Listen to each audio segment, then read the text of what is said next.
Macbeth, based on the play by William Shakespeare. William Shakespeare, 1564 to 1616. William Shakespeare was born in Stratford-upon-Avon, England, and became famous as an actor and writer when he moved to London. He wrote many poems and almost 40 plays, which are still performed and enjoyed.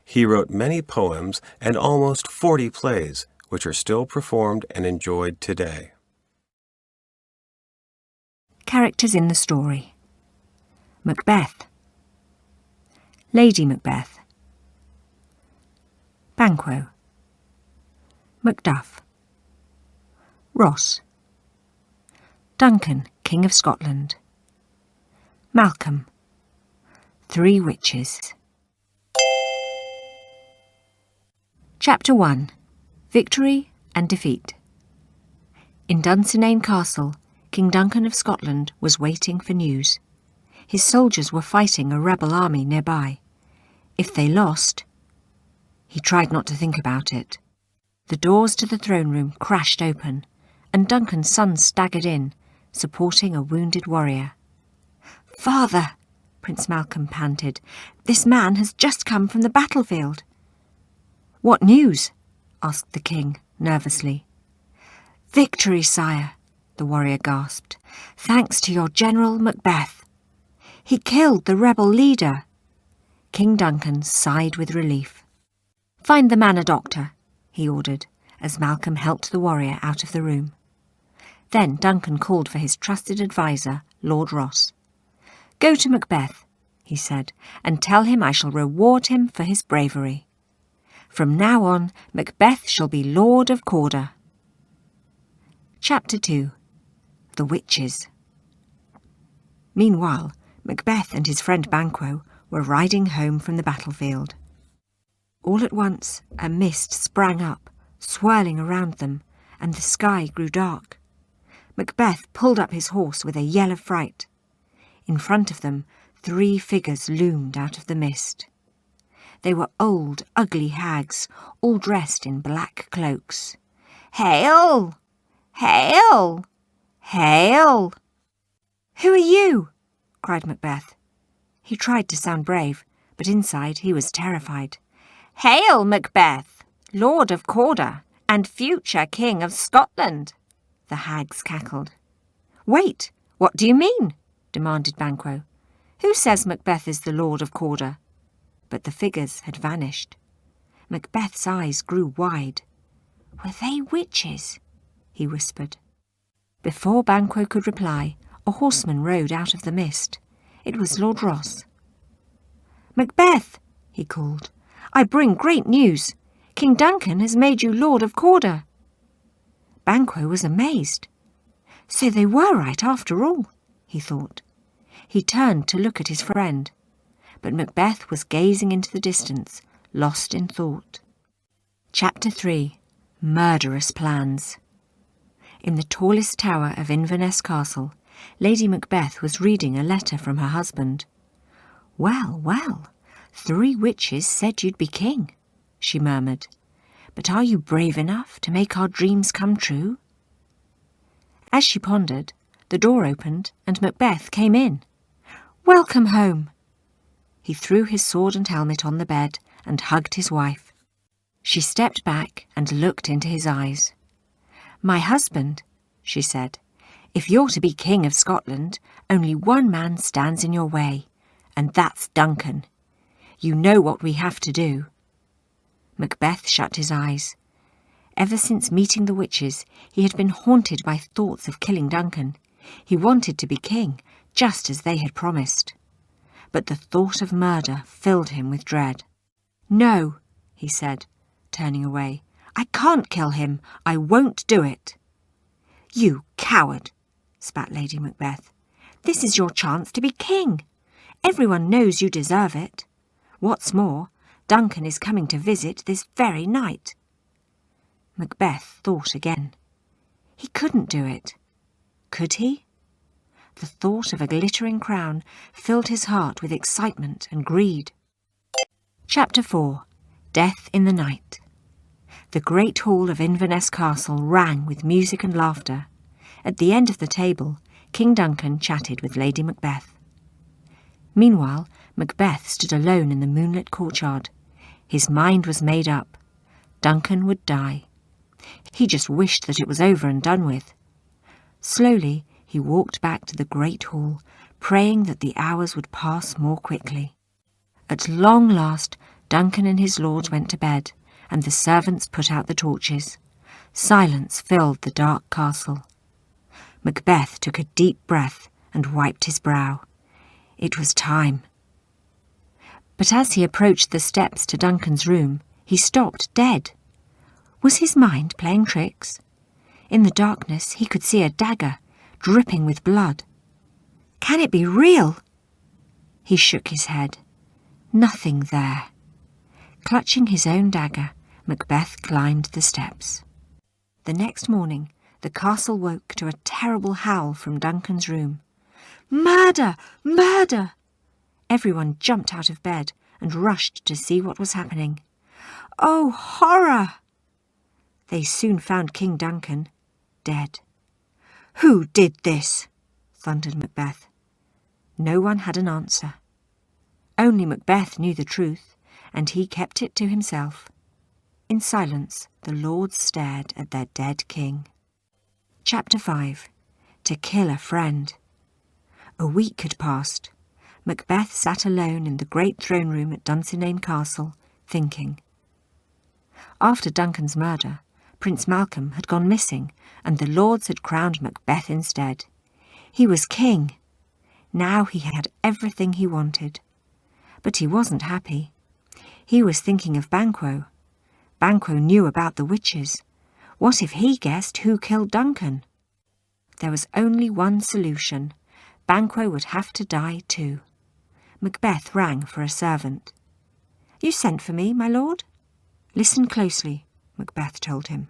Tonight I'm holding a feast for all my lords.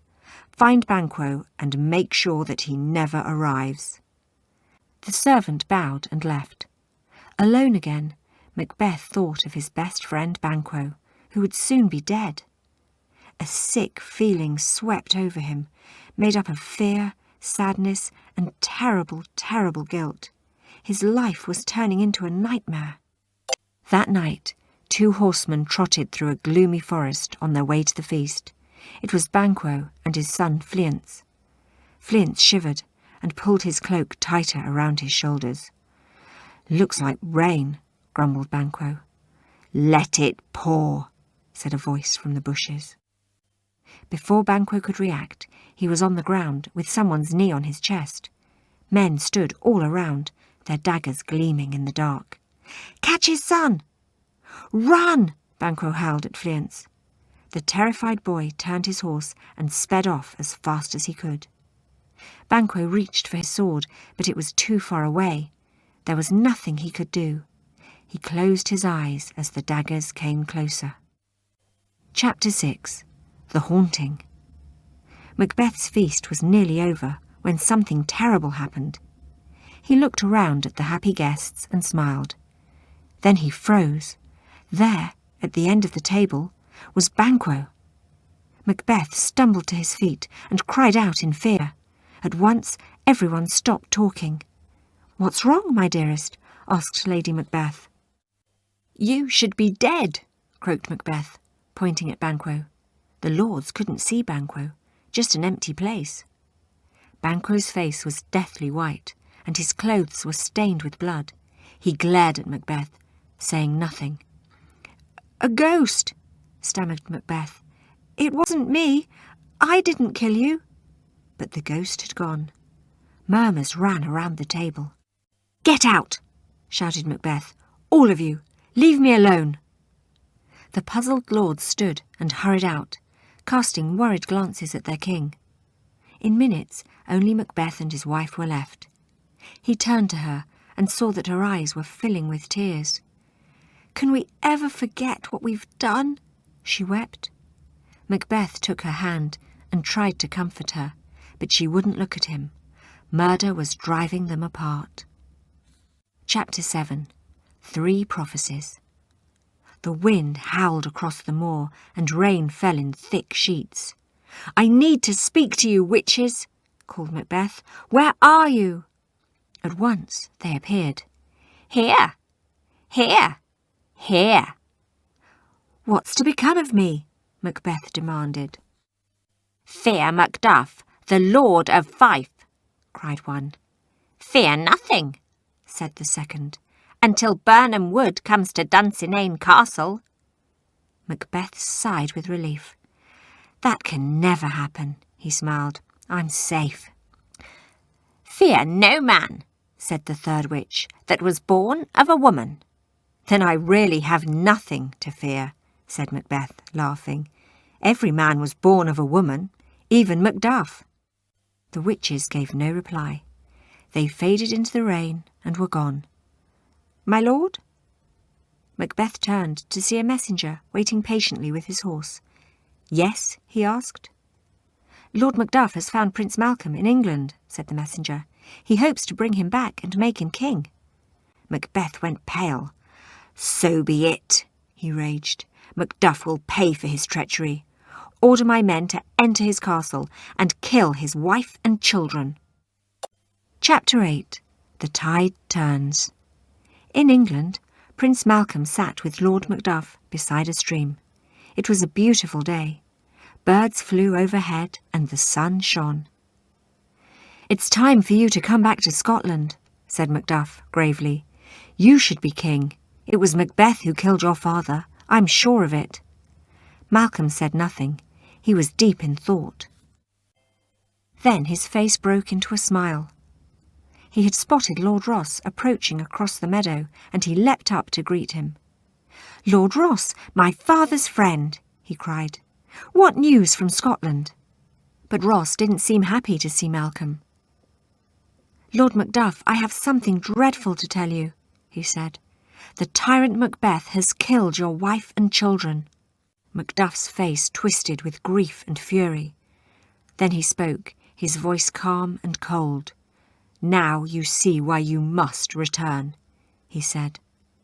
"Very well," said Malcolm. "Macbeth must be stopped. Tomorrow we march to Dunsinane." Chapter 9. Macbeth's Last Stand. When news spread that Malcolm was on his way, the lords of Scotland flocked to join him. By now, everyone guessed that it was Macbeth who had killed Duncan. At Birnam Wood, Malcolm halted his army. "Cut branches from the trees," he ordered. "We'll hide behind them when we attack Dunsinane Castle." As the army advanced, hidden behind their shield of leaves, it seemed as if the great forest itself was moving.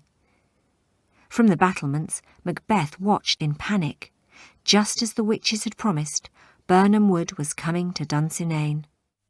A moment later, a horrible scream came from inside the castle, and a servant rushed out, his hands covered in blood.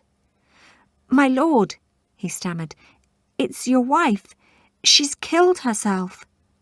Macbeth went white. He understood at once. Guilt had driven his wife to this. He felt lonely and numb with fear. But there was no time to grieve.